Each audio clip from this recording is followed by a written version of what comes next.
yeebazibwe Mukama waffe Yesu Kristo omwana wa Katonda abeera omulamu ennaku zonna. Mbalamusizzaako bannyinaze, mbatumiddeko baganda bange, mbatumiddeko bamaama bange, mbatumiddeko bankojja ne bassenga, mwenna mu linnya erya Mukama waffe Yesu Kristo omwana wa Katonda omulamu. Amugona brief nebaza Katonda olw'omukisa guno ogumpeereddwa nate okugabana gye muli ekigambo ekiva ku Nnamulondo.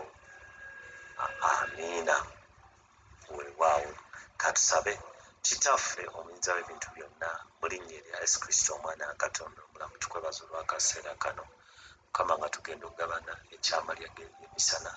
Okutegeera kwange kuvaawo, okumanya kwange kuvaawo, amagezi gange n'olugezigezi lwange lwonna luveewo Mukama, wabula obeerewo oyogere eri abantu, oweereze gye bali okuyita mu nze Mukama, nkozesebwa ng'ekibya. Era emmere gy'obategekedde Mukama kegase emyoyo gyabwe, ayi kabaka omuntu waabwe w'omu yaali era kutye. Mu linnya lya Yesu Kristo omwana wa Katonda omulamu, amiina. Akanyiriri Mukama katadde ku mutima gwange okugabana mu malya gano ag'ebyemisana. Agambye, for the eyes of the Lord are over the righteous, and his ears are open unto their prayers. But the face of the Lord is against them that do evil. Who is he that will harm you if you be followers of that which is good? Hallelujah. Oyo Oluganda egambye nti kubanga amaaso ga Mukama gali ku batuukirivu, n'amatu ge gali eri okusaba kwabwe bali abatuukirivu. Naye obwenyi bwa Mukama buli ku abo abakola obubi, era ani anaabakolanga obubi gwe munaanyiikiranga obulungi. Haleluya. Enjiri yeyo ey'olwaleero eri self-explanatory. Olugiriri ensula ya 3 olunyiriri lwa 12 ne 13 agambye nti amaaso ga Mukama gali ku batuukirivu, gwe nange n'oli nti amaaso ge buli kiseera gabeera ku batuukirivu ng'abatunuulira, n'amatu ge gali eri okusaba kwabwe. Kitegeera amatu ga Mukama kyova olaba bannange, bw'osaba Saala n'olaba nga okuba ku jjejje kalu osabidde ekintu, kale waliwo ebintu Katonda byagaana okuddamu nga si kwagala kwe, nga they are not in line with his will. Naye essaala esinga bw'osaba n'olaba nga ekintu okisabidde ebbanga, ndowooza kiba kituyita kuddayo kwekebera ntambula zaffe, kubanga Bayibuli egambye nti for the eyes of the Lord are over the righteous. Kitegeeza buli kyokola aba akiraba omutukuvu, buli kyokola aba akiraba. Ofuluma ogenda ku mulimu okole ng'atunula, ofuluma ogende ojje Buwalabu ng'atunula, amaaso ge gabeera ku mutukuvu 24/7.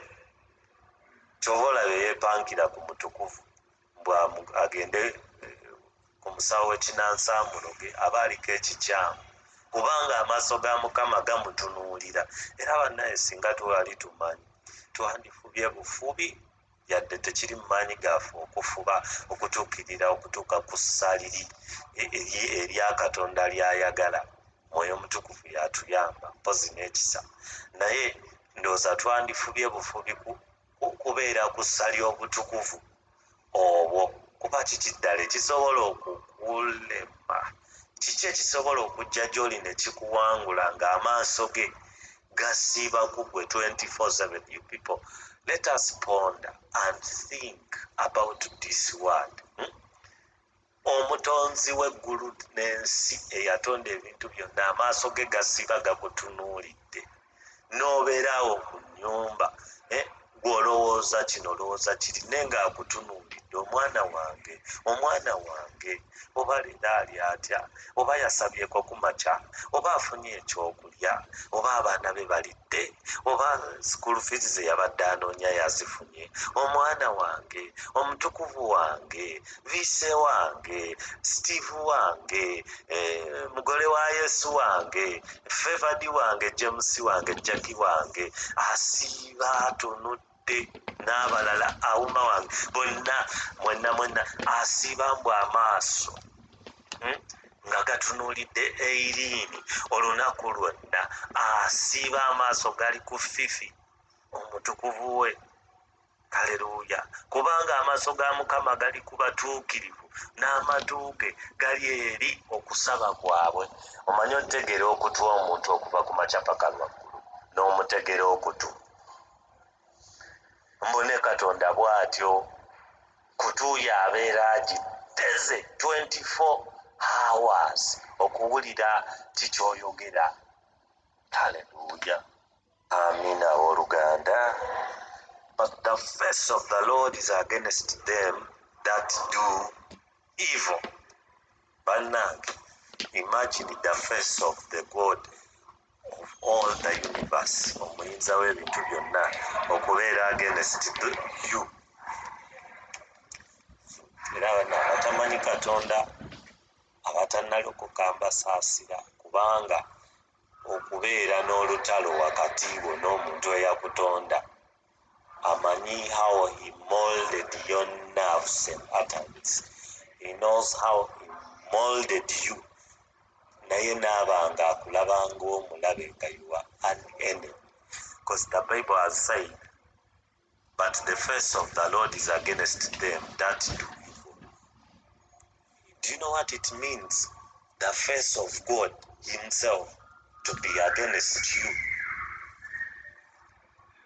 Yentuuko y'abo abakola obubi. Hallelujah. Naye wansi agambye, and who is he that will harm you if you be followers of that which is good? Ey'Oluganda netugamba, era ani anaabakolanga obubi bwe munaanyiikiranga obulungi. Kubanga bw'onyiikira okukola obulungi, Katonda akutegera amatu. Kubanga bw'onyiikira okukola obulungi, ekyenyi kye feesi yakutunuulira. Teweetagana to struggle so much to reach out to him. You don't even need to struggle so much okuleetayo concerns into his presence. Gwe bw'onyiikira okukola obulungi, kutuuya agikutegera 24/7. Kati you can imagine, abuuziza ani anaabakolanga obubi bwe munaanyiikiranga obulungi. Kitegeeza ffe tunyiikire bunyiikizi kola ki? Tunyiikire bunyiikizi kola bulungi. Kubanga bw'onyiikira okukola obulungi, okutu kwe kuba akutunuulira buli ky'okola, buli gy'olaga abeera naawe. His protection will be on you. His guidance will be upon you. Buli ky'okwatako anaakikola. Kyolaba, buli ky'okwatako omukono gwe gukibaamu, kubanga onyiikidde okukola obulungi. Hallelujah. Beloved Maria, Mukama akuwa omukisa. Yeah, you are all nice. Mukama akuwa omukisa Fiona. Mukama akuwa omukisa mwenna abalidde ekyemisana. Pastor John Lake Mugagga. Mukama akuwa omukisa mwannyinaze Favored Jackie. I see you are online. N'abanaalya oluvannyuma mwenna. Mukama abawa omukisa nga muli ekyemisana. Tunyiikire okukola obulungi. Tetukoowa kukola bulungi, kubanga buli lw'okola obulungi bw'aba kukyaye kanya kubaagala. Abakulaba obubi kanya kubaagala. Bw'osanga atalina muwe, atalina kyakwambala mwambaze. Nzijukidde olulimi olugamba nti balijja gye ndi ne mbabuuza ne mbagamba nti bwe nali enjala temwandiisa, bwe nabula ekyokwambala temwannyambala, bwe nali mu kkomera temwajja kukola kikundaba. Nti bali muddamu ne bamugaa ddi bwe wali mu kkomera ne tutakulaba, ddi bwe wali mu enjala ne tutakuliisa, ddi. Addemu abagambe nti buli lwe walaba yali alumwa enjala n'otamuwa kyakulya, wakimmanga nze. So bannaye, buli lw'olaba omuntu ng'ali mu bwetaavu muyambe. bw'olaba omuntu batalina kyakulya ekyokulya, bw'olaba atalina lugoye, jja ku ngoye zo z'olina mu keesi yo ozimuwe. Ffe tuli eno Buwarabu okola baako omwezi ogumu weefiirizeeyo $5,000 ogambe gino gyakuwa stranger, gyakuwa omuntu gwe siinaako kakwate. Sigambye mikwano gyo, ngambye omuntu gw'otalinaako kakwate nenga ali mu bubi. Oyo ye Kristo, oyo ye Kristo gw'otamanyi, oyo ye Kristo. Obeera awo ogambe zingi n'etaano gyakusindika Uganda nenga ngisindikira muntu gwe simanyi. Stranger, sigambye nti gw'otomanyi kale nga tomulabangako. Kyentegeeza nti atakuyinaako kakwate, but in the line of helping.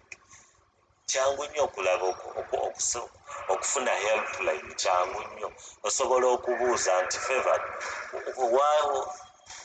w'oli awo waliwo omuntu yenna yenna ali mu bwetaavu, ali mu nnakwa, oba omukazi, bano basingle mothers, biki. Kyangu nnyo okufuna helpline y'omuntu ali mu bwetaavu.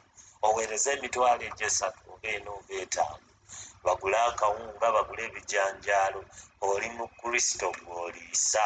Haleluya. Twongere mu maaso okukola bulungi, kuba buli lw'okola obulungi eriiso lya Katonda libeeraku, akutegera okutu 24/7. Abantu abamu saala zaabwe zanguye nnyo nnyo okuddibwamu because of the way they walk. Zanguye nnyo okuddibwamu olw'embeera zaabwe, olw'okukola obutukuvu, olw'okwetukuza, olw'okutambula obulungi ne Katonda, olw'okwagala abantu, olw'okuyamba abanaku, olw'okuzzaamu abalala amaanyi. Ebyo byanguya saala zaabwe okutuuka mu kkutu ya Katonda. Hallelujah. Yes, that's what I had to share for today. It is that short. Mukama bampeere omukisa. Amiina. Lanchi ye emaze ofumbibwa, tusigadde kulya buli. Hallelujah.